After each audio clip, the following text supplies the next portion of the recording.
if there's any part of you that rolls your eyes at dinner, or if you feel stagnant, or if you just don't feel passionate, you really should feel that every day is worthwhile. It should give you energy. And if you're not feeling that, then yes, definitely consider a career change.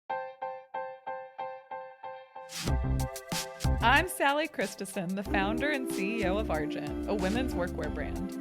And this is Work Friends, a podcast for those who take their work, but not always themselves, seriously.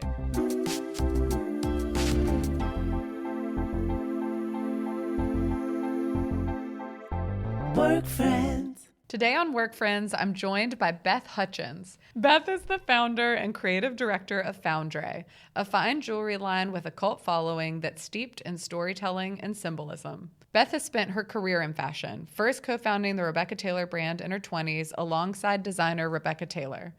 As CEO, Beth saw the company reach massive success.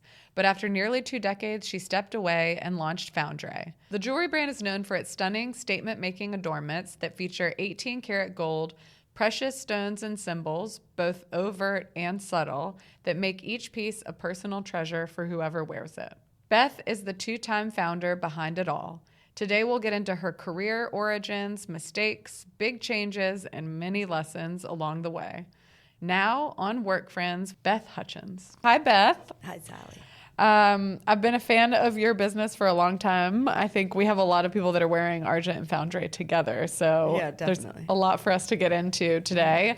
But first, I want to start by hearing about your biggest oh no moment this week. What's gone absolutely sideways and how'd you handle it? Oh my gosh. Okay. So I would say, let me think. It's probably with my son, where he called me and he's like, I can't believe, this is about my daughter being sick. And he was like, she's not sick. I'm like, yes, she is. And it was this really funny conversation where I thought, I can't believe like my daughter's older brother is insisting that she go to school. And how old? He's 21, she's 15, and I was like, no, she's not going to school. And so it was a really interesting conversation because I've never had to convince someone else that, why I think that somebody should not go to school because they're sick. So, well, in your role, you don't have to answer to many people, but we have to answer to our kids. Always, yeah. It's funny because my daughter's homesick today. Definitely is not sick. She's like 100% faking it, 5-year-old. And my husband stayed at home with her and he sent a before picture, which is like her looking so pitiful. Yeah. And when she realized she wasn't going to school, I took my son. He sent an after picture and she's like in her she's done outfit change in her robe and her like fancy like loungewear, her unicorn slippers, watching smiling. I got the TV going. Yeah. I'm like, So she did in fact fake it. But I do think like that balance, that is one piece. I don't know if you feel like this. Our lives are just so integrated as founders. Definitely. And doing the parenting and the work, it's just. Yeah, definitely. It's definitely integrated. It's pretty much just all, one thing because, luckily we have flexibility in the fact that we can, leave and attend an event at school and not have as many constraints in that regard. But then when it comes to the idea of trying to, get work done at nighttime, and then when you're traveling, you try to mix both, like it's vacation work. So yeah, it's definitely integrated. Yeah, really. Yeah, that's a whole other conversation, but we will get back to it. Yeah. I want to start at the beginning. You grew up in Texas, right? Yeah, Brownsville. What stands out about your upbringing there? I guess it's really a Mexican upbringing. The town is like 99% Mexican. And so you don't really grow up feeling like you're part of the United States. Most people, it's Spanish speaking, it's the culture, it's food. And so I feel really lucky that I grew up in that environment because it exposed me that there's a lot of different ways of life. Yeah, totally. Can you remember early examples of work that made an impression on you? Well, it is so funny because I actually told my parents at the age of 6 that I was going to be a fashion designer and that I wanted to move to either New York or Paris. Wow. And I had never even known anyone that had been to New York or Paris. And I made a poster where I had I cut out a square and it was like a window and I named the poster Beth's Boutique, and I would change the window dressing, making new outfits and put it behind the window. That's great. And years later, someone asked me actually in an interview once when I was at my previous company, and they said, what gave you the idea of moving to New York or being in fashion? And I realized it was a TV show, Green Acres, where at the very, very beginning of the show, it was like Zsa Zsa Gabor or somebody was like, New York is the place to be. And she was like in a terrace on a penthouse overlooking the park. And I thought, that looks good. And that's definitely where I want to live. Yeah. Did that stick? Your whole childhood and my into whole high childhood. school, you're thinking fashion. It's really fun actually, because I was it's what I wanted to do my whole life. So early on, I would just play with those like fashion plates and switch things, and I made clothes. I sewed from such an early age, and I would make all of our special occasion dresses. I mean, I made an outfit for like every day of the week. When I finally got to New York and then entered the fashion industry, it wasn't just my celebration. It felt really celebratory for anyone I had ever known my entire life, because everybody thought like, wow, like you really can do it. Like you can decide, that you want to do something that seems so far-fetched, and then it can actually happen. Did you get any pushback, or were there any resources available to you outside of like, you're clearly making it happen yourself with your own devices, but like, is there any local support?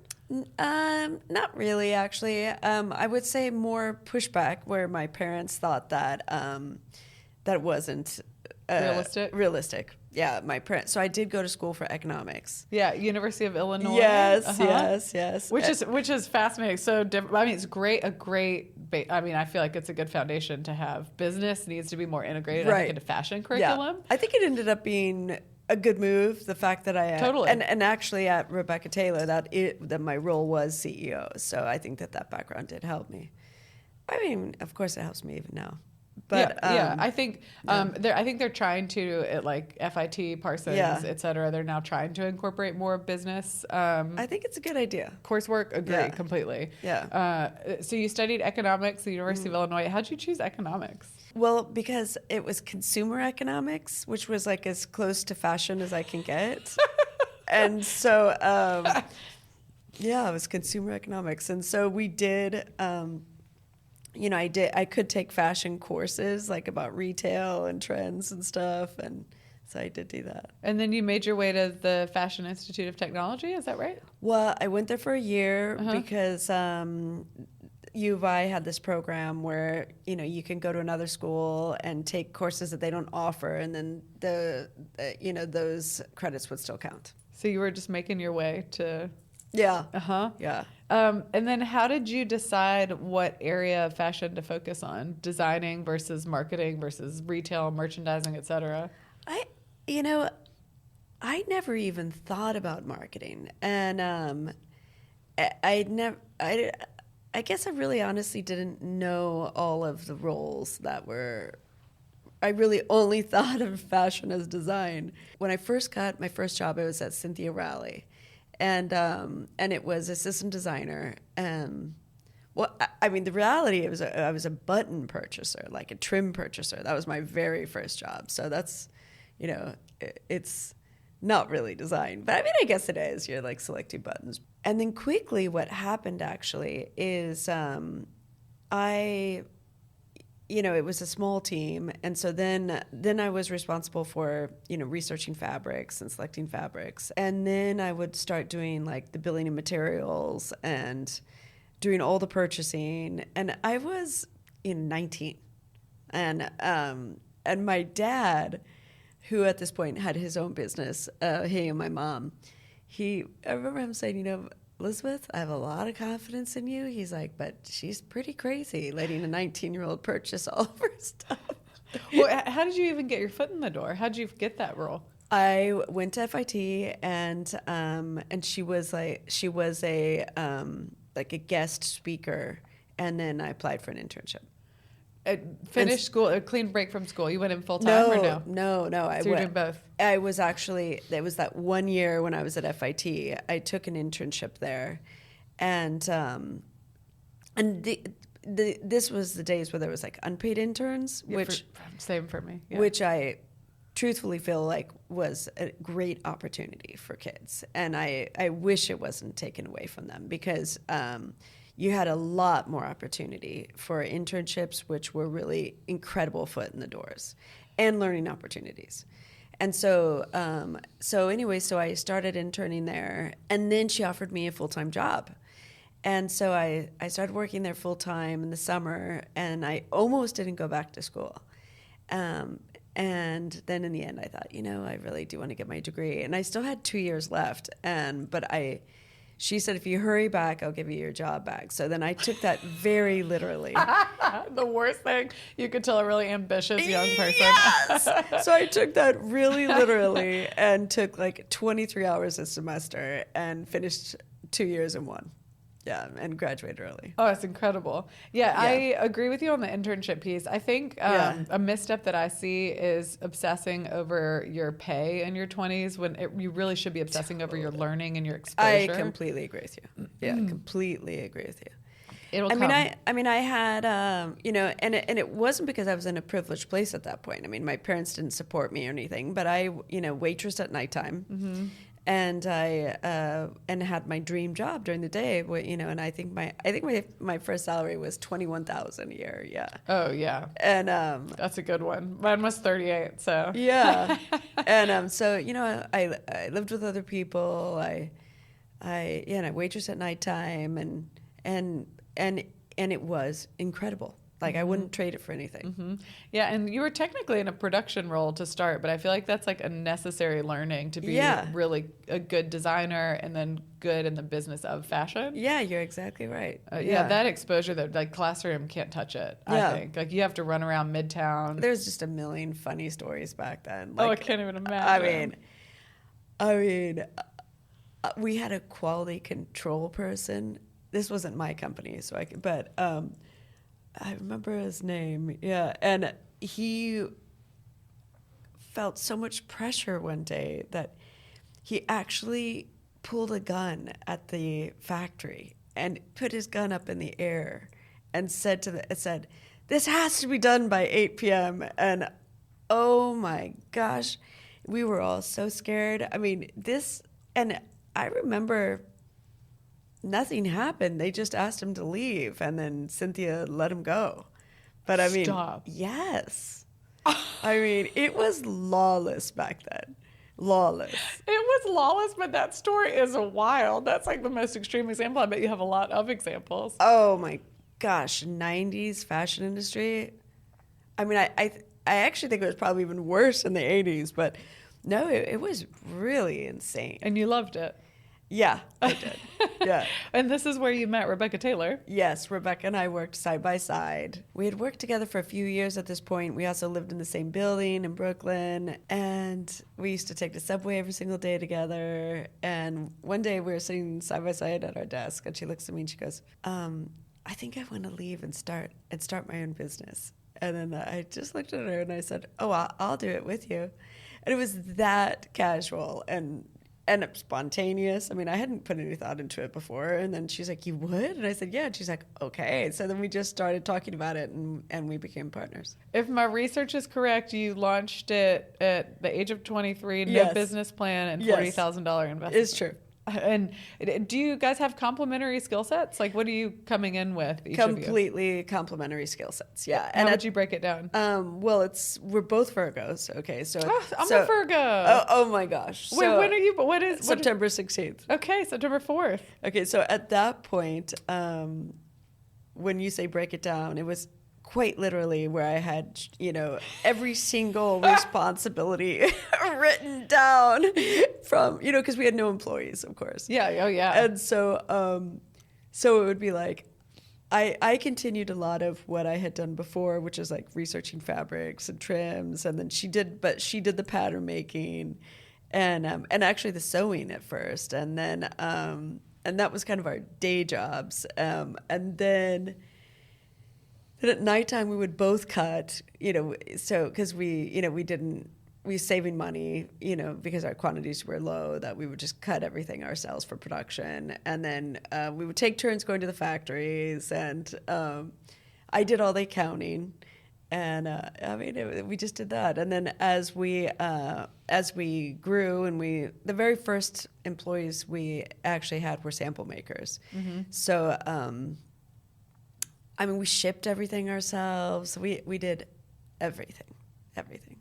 And we worked, endless hours. Did you fully leave Cynthia Rowley? Or At that point, yeah. Okay. Yeah, we both left completely. Okay. And so we left. We always matched our salaries and matched everything because we were just partners, 50-50. And so we both made $16,000 a year. So we took salary cuts for the first 3 years.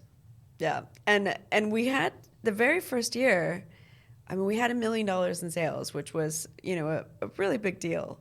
That is huge in this industry. Yeah. Without any resources. Yeah. And in 1996. Sizable. Yeah. And so right away, the point is people really loved the collection, and we definitely,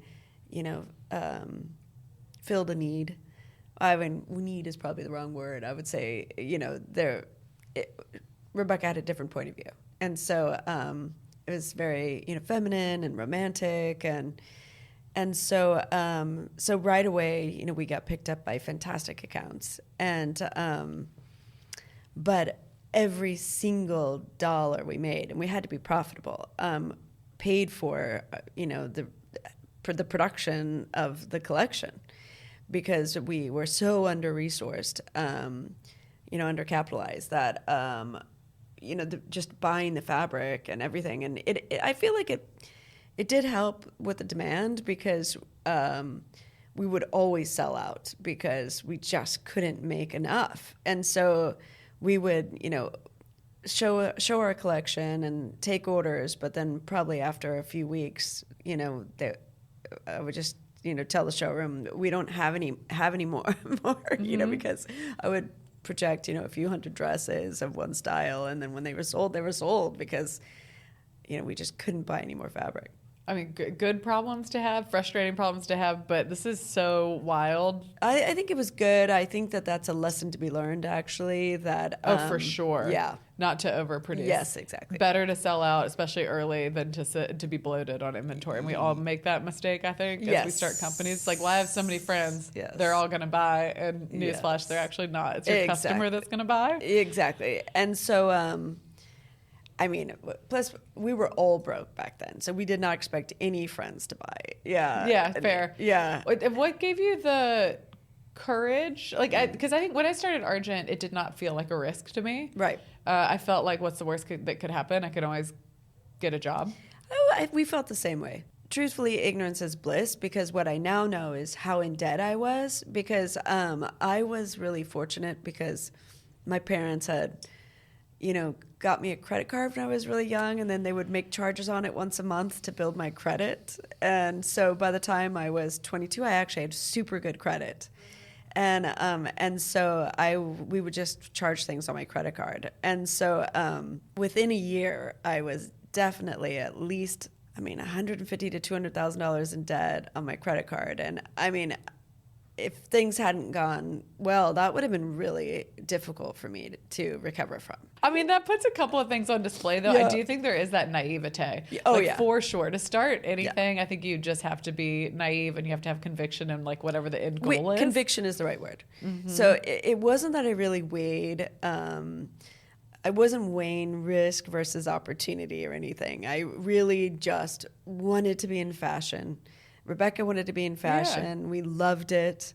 Where do I think we could be? Our big dream was to if we felt that if we could get to $10 million, then we would have really made it. And that was as far as we thought.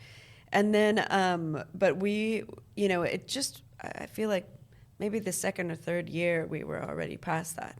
It went really fast. I mean, that is remarkable without financing, like without having outside capital. 2025 is a thing of the past, and so are generic New Year's resolutions. In 2026, it's all about what's tailored to you, and that goes for your wardrobe too. As always, Argent delivers a tailored start to 2026 with sharp suiting silhouettes, luxurious Italian fabrics, and always chic styles that exude confidence so you can get down to business or whatever else you're planning this year. See what Argent has in store at argentwork.com. This does remind me, though, of the school of thought that's like always be kind to founders. It just they're going through a lot at all times, and so that's how hard is it to just be nice? We're just enduring so much. I mean, truthfully, I feel like be kind to everyone. I really do, and sure. I know it's really hard to be kind to everybody, but I feel like everyone's problems seem so large for them, no matter what what their profession is or what they do for a living, because I think everything's relative. And then in their life, like the fact that, someone's yelling at them because they put too many sugars in their coffee is super stressful, super stressful. So I feel like, that holds true for everybody. Looking back, what were some of the biggest mistakes you made at this point in your career? Let me think. Well, okay, I'm going to say being mean, and yelling. Oh. Like, so even though I tried so hard to be nice and kind all the time, sometimes when you were in the middle of a panic, you would just lose your temper and be like, that's not right. You're like panicked, and I feel embarrassed about that. Yeah. And so I know it was immaturity. But yeah, we were just, really emotionally up and down, all the time. Well, yeah, and it's your everything. I mean, it's your obsession, and every detail matters so much to you. Yeah. So that makes sense. Okay, I want to fast forward a bit. So, you stepped down as CEO of Rebecca Taylor in 2015. Right.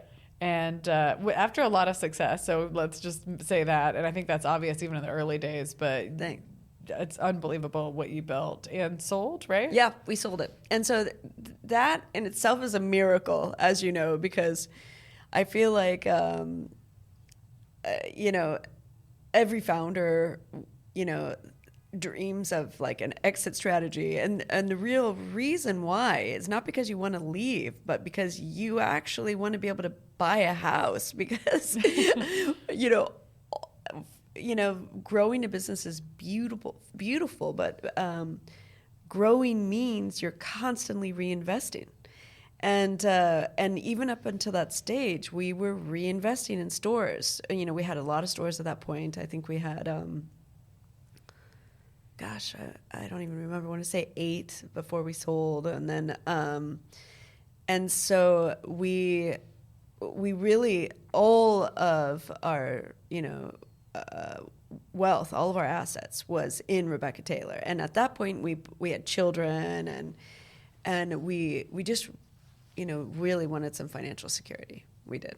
I mean, that would like to this is personal to me because not just the selling part, but just the building. Like there's so much that resonates in your story. Yeah. And I think that there's so much to be celebrated too, because this is an impossibly hard category. Yeah, impossibly hard. And and when we and I talk about it with people because we actively sold the business. A lot of people had before, come to us and we didn't entertain it in the slightest. And we'd be like, no, we're fine. And we wouldn't even talk to people. Yeah.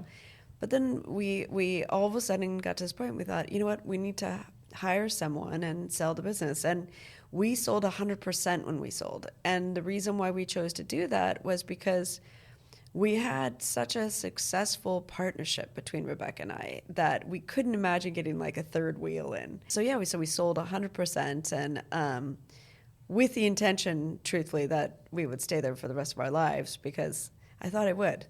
And we did have an earnout for the first 3 years, which is more like really tied financially incentive. But then I signed another 3-year contract. But it was shortly after I signed the second term that I thought, what am I doing?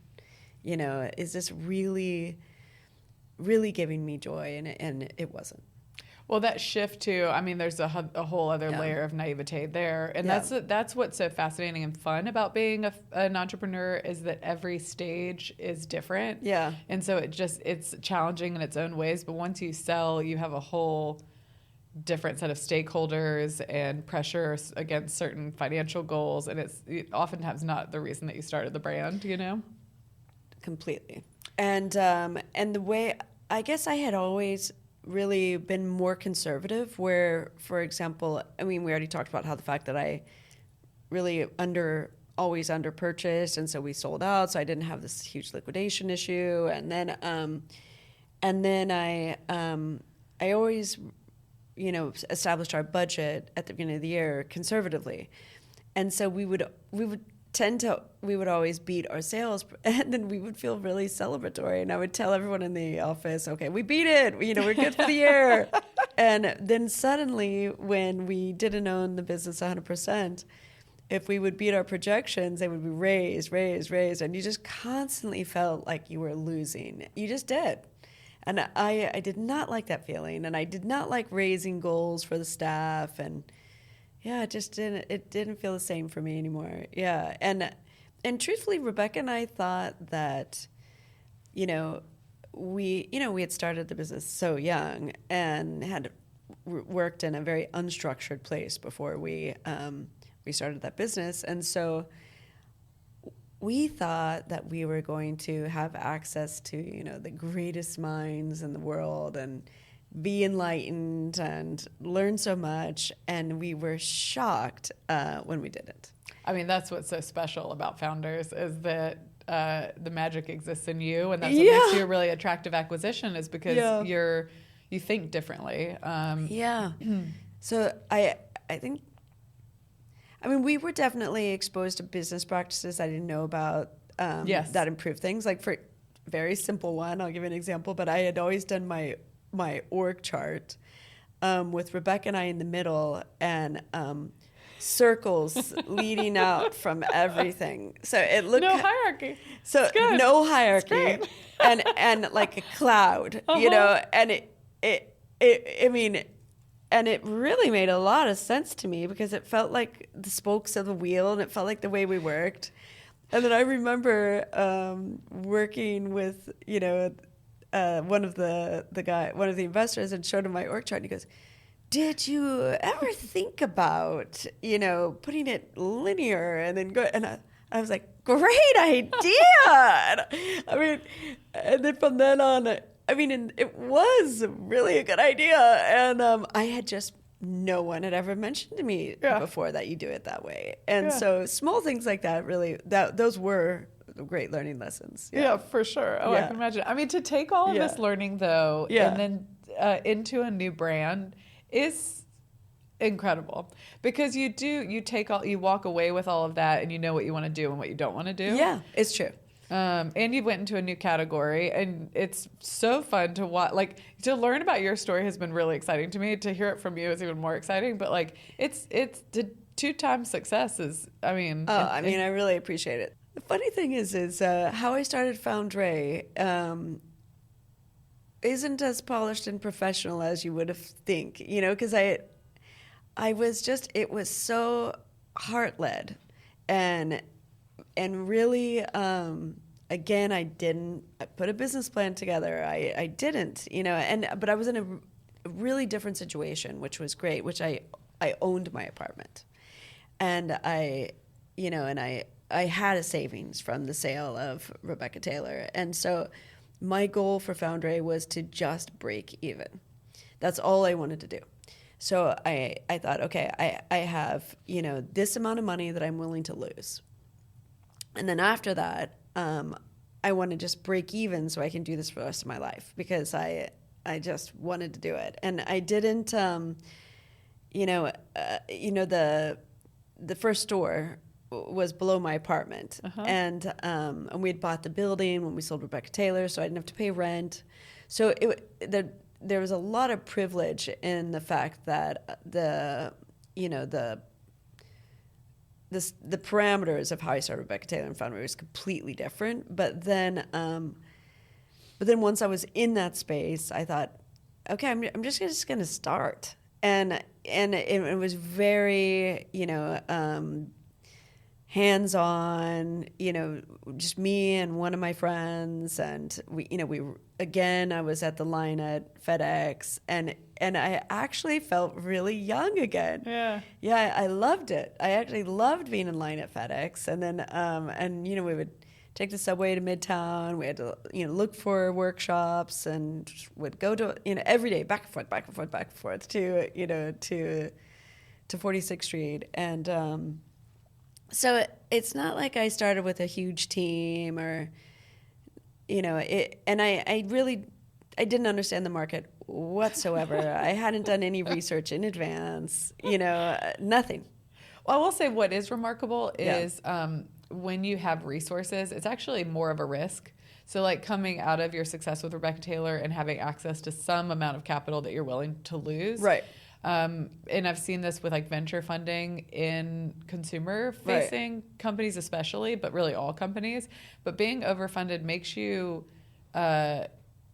make choices that you wouldn't if you were having to be scrappier. It sounds like you were still scrappy. Well, truthfully, for the first 6 months, I wasn't scrappy, actually. I remember now that I did a photo shoot. Oh, here you go. There you go. I did a photo shoot that was just ridiculously expensive, and it was because I had been doing them for so long at Rebecca Taylor that I thought, well, that's just how much you pay. And then and I didn't have a photo shoot like that again and for like another 5 years. Yeah. So because I realized pretty quickly that I was going to run out of the money at a very fast clip and then not have that opportunity. So then I just pulled it all back and then got scrappy again. And so, I had a photo shoot, which was stupid. I think that was it, though. I feel like that was really the only ridiculous thing I did. Well, you're kind of lucky, I think, honestly, to have done that, and then for it to be a one and done learning lesson. Okay, I got to slow it down. Yeah, I was like, wait, why did I do that? Build it brick by brick. Yeah, and it's like then I had these beautiful images, and who was looking at them the 15 people that were following me on Instagram, and you don't even like the product yet. Right? That's oftentimes what happens. I didn't. I look back now, it's like I didn't even have product made.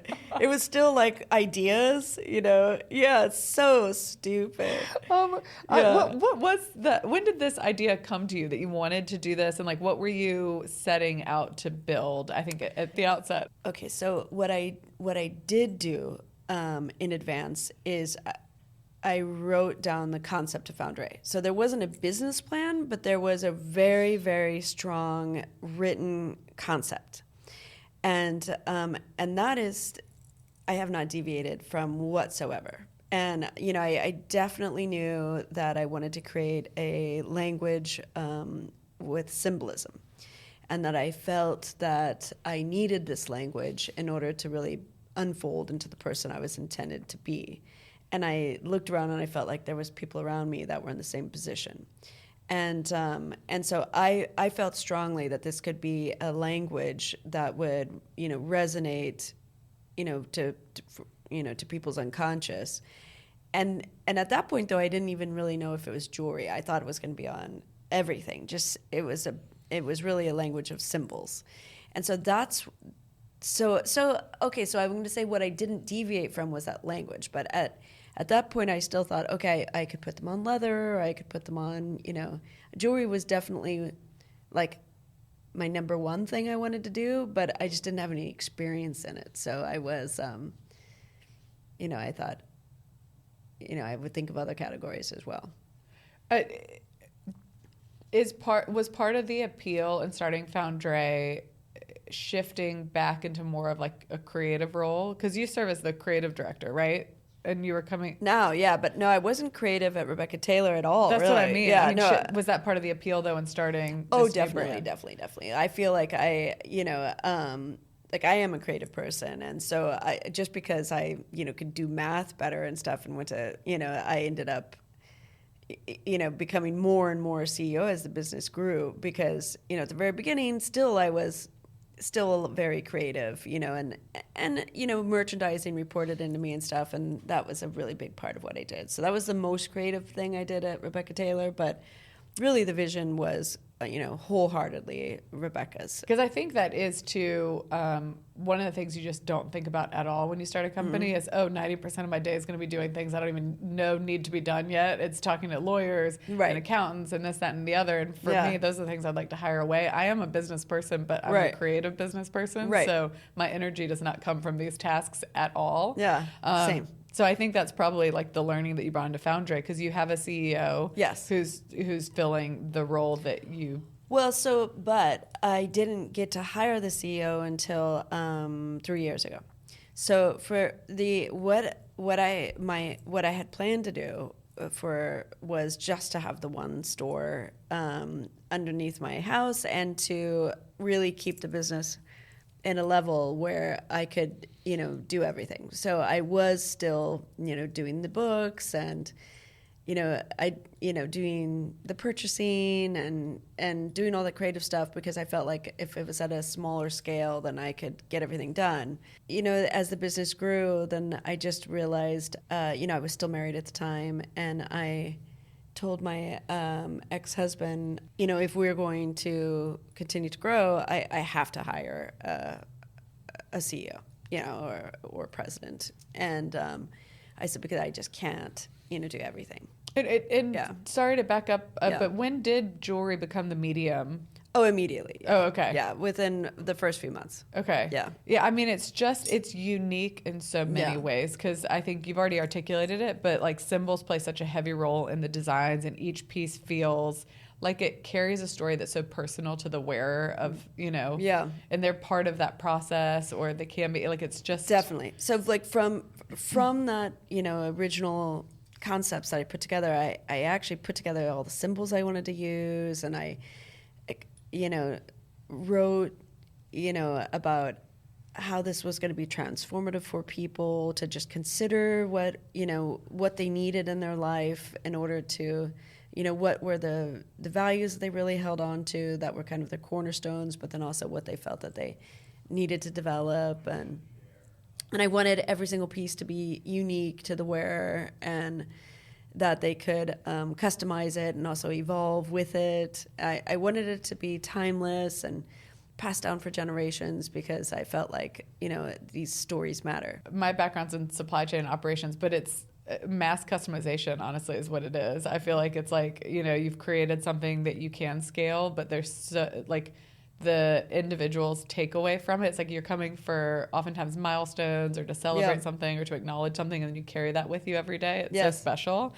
Okay, I get asked this question as well, and I'm curious to hear your answer to it. But I mean, you've had incredible success, and you've had a lot of celebrity fans: Taylor Swift, Cynthia Erivo, Gwyneth Paltrow, Kamala Harris, among many, many, many others.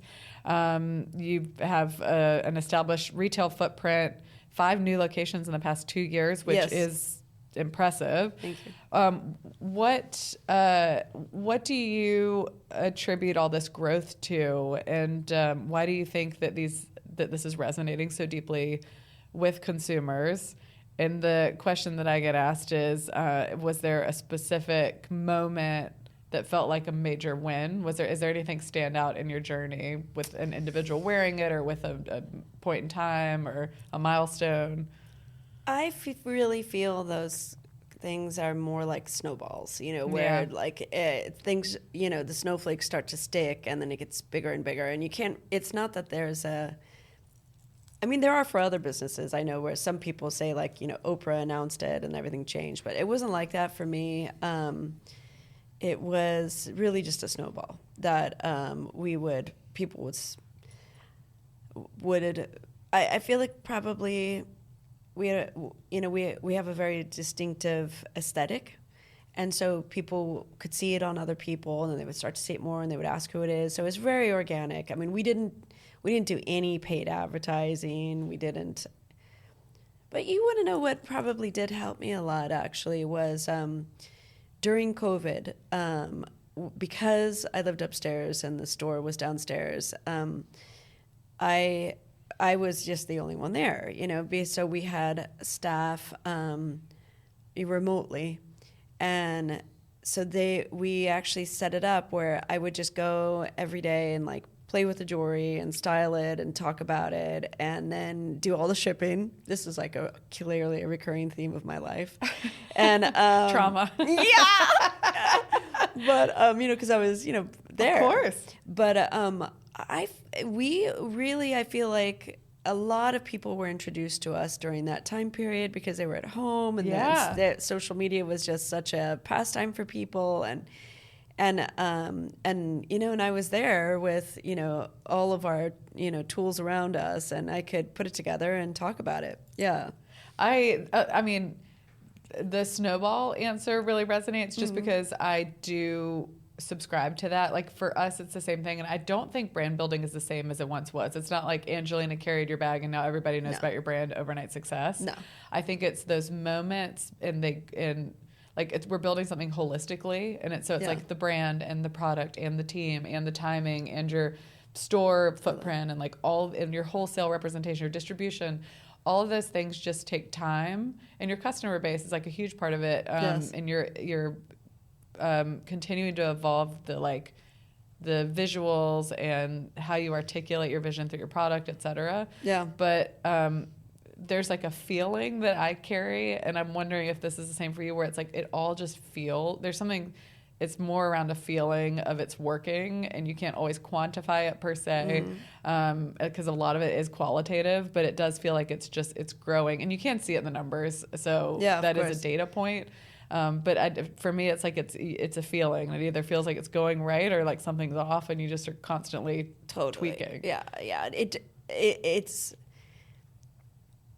by the time you can see something in the numbers, it's like too late. Yeah, like it's either was already celebrated and won 6 months ago, and you're just seeing it, or something went really wrong. So I feel like it's really the temperature of the room. Yeah. That you have to feel. And yeah, I do think that is just like an awareness that you always have to keep. And the temperature of the room is, again, like you said, throughout everything, through your staff, through your vendors, through, what's happening with other jewelry designers, with definitely with, your customers, everywhere. And it's like if you have a very long pile of sand that's the water's coming the other way, and you just keep on trying to build the dam, and you're having to make sure that you go to every aspect of it gently every single day. You can't just focus on one area. It's impossible. And so it's just really, and I think it just has to be authentic. And then all those things do come pretty naturally, that you are caretaking these different aspects of your business genuinely, because they do matter to you. That made me tear up. So yeah, on the shipping front, I just want you to know that the first boxes were shipped by me, and I shipped them from my husband's aunt and uncle's house, and they just sent us a Christmas gift yesterday, and I saw the address, and it was like a little PTSD. I think graduating from shipping boxes, that's a real goal for founders, and I'm on the other side of it now, and it feels so good. But I made a really good friend. I'm very good friends with BB Vandervelden, who's another jewelry designer, and when I remember, I think it was this second year,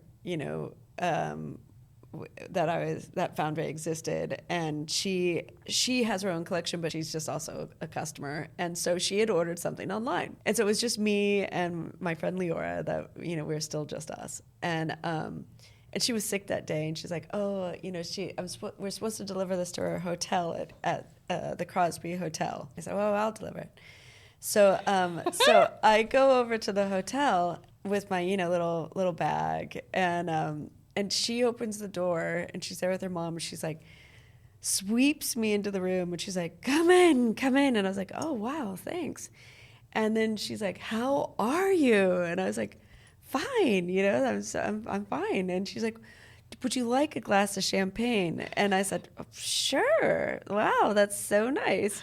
And so then so I sit down as I'm beckoned to sit, and I'm drinking the champagne, and I'm talking, and she keeps on showing the room. She's like, so this is my collection. And I was like, wow, incredible. I finally said, well, anyway, I better go now, but here's your package. And she's like, wait, what?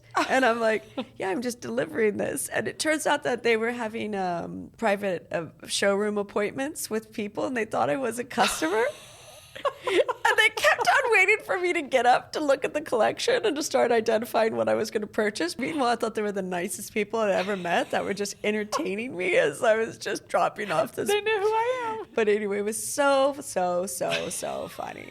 Because then she was so friendly that I was like, well, if you're having a show here, I said, you should just do it at my space next time. I said, because I've got a really big space, because I had just, we had bought the space. I didn't have a store, and, we hadn't even built a brand yet. So it was just empty. And so she was the one that actually had the very first event in our space. That is wild. And that was the very first time that I showed my jewelry to clients, because I was just one of the many designers that she showed at her event. So she already had a following, and so she's the one that brought everybody, and that was my first time. Oh, it's incredible. Yeah. Oh, it's so good. Yeah. I want to know if there are any lessons from being a first-time founder to a second-time founder that you've been able to. I mean, a million, but let me think of one. What are the big ones? Well, you didn't make, I feel like, common mistakes that a lot of first-time founders make, especially women, where it's like you give up all your equity, you give up your power, you give up your control. Like, you guys were really lucky. Yeah, we didn't do that. Correct. No, honestly, I would say the lesson is why both businesses were successful, which is that you have to have a very strong point of view, and that differentiates you from other brands. That there has to be a reason why you have a business, and so then stick to it, and then in every touch point of the business, it has to speak to those. And so I think that we did that very well at Rebecca Taylor. And so when it was time for us to sell the business, that's what I told the potential investors. I said, this is bigger than us. There's hundreds of employees now. Everyone knows what Rebecca Taylor stands for, and so now other people can come in and continue to fly the flag, and that's what happened. Yeah. Mm-hmm. And so I think as if you really make sure that that you stay true to to the vision, then you can continue to succeed. Mm-hmm.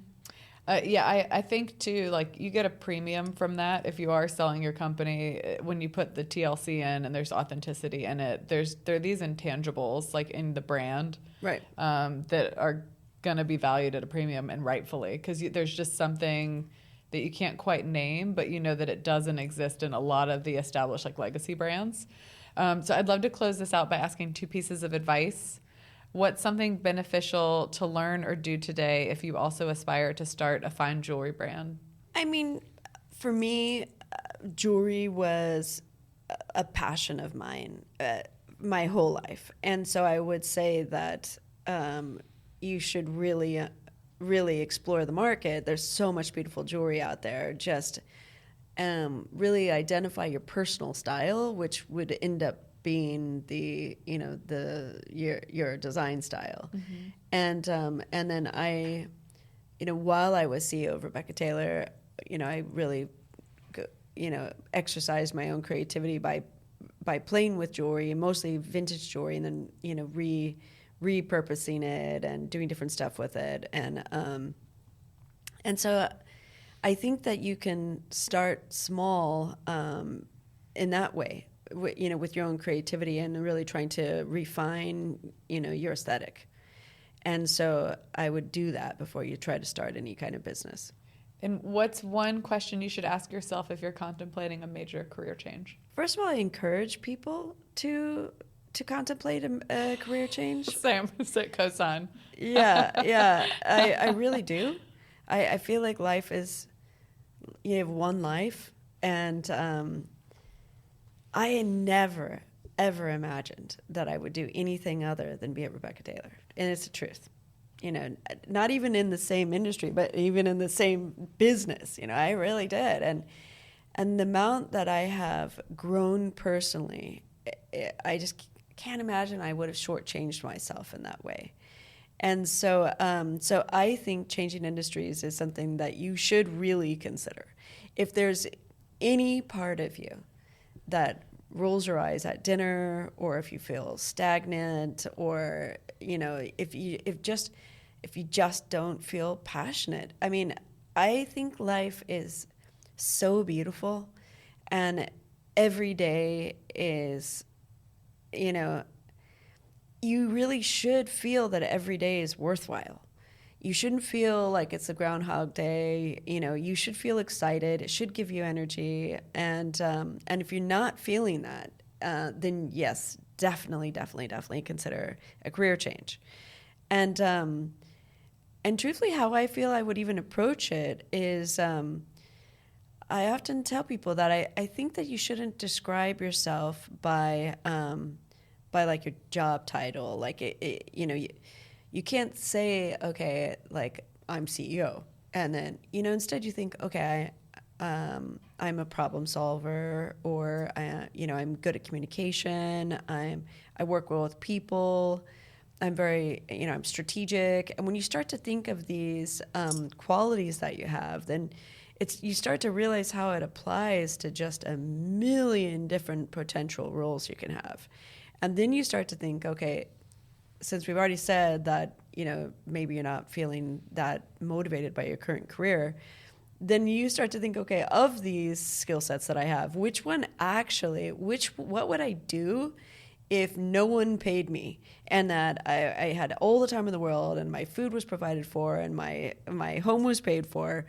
What would I want to do that would make me feel like it lights up my soul and it gives me energy, and that's what you should go into, because that means it's a gift for you.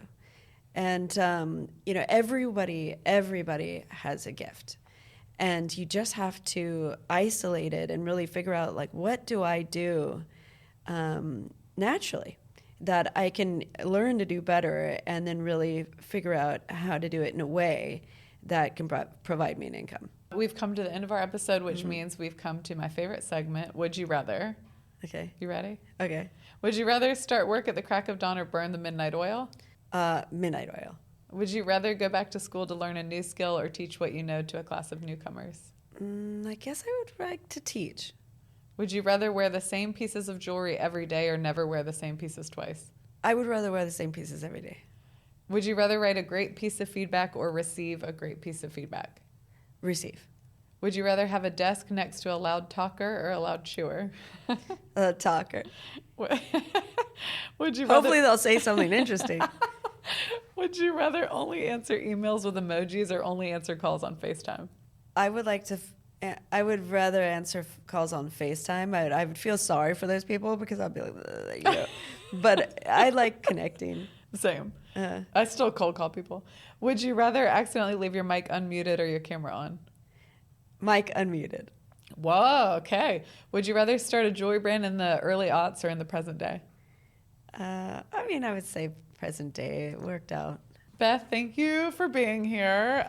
Thank you for letting me borrow some pieces. I'm wearing some Foundrae today. I need to go to the store and become an owner of Foundrae. I love every piece. My pleasure. And I just love jewelry in general. But your story is awesome. Thank you for sharing it with us, and thanks for being here. Thanks so much for inviting me. Thanks for listening to Work Friends, a podcast from Argent. Listen and follow on all podcast platforms. Subscribe to the Argent YouTube channel for more clips and bonus content. And follow us on Instagram at Argent for all the latest. And before you go, don't forget to give us a 5-star rating and leave a comment. It means so much to us. I'm Sally Christensen, and we'll see you next time. Work Friends. Work Friends is produced by Gina Marinelli with editing by Ryan Woldoff. Our theme music is by Karina De Piano and Melanie Naima. This episode was recorded at Podstream Studios in New York, New York.